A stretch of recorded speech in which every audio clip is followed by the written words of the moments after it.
Hi everyone! In this situation, working and studying from home is becoming new normal.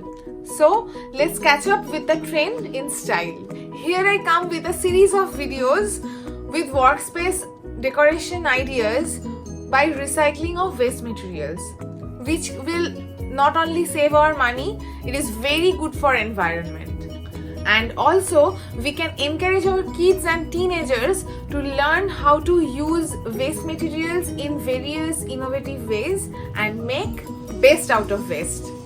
I have already shown you how to make phone and pen holder using waste material. If you haven't watched the video, you can get the link here and in the description below. Today I will show you 5 different coaster ideas using newspaper. And please don't forget to subscribe to our channel Adriti's Home for upcoming videos. So let's get started.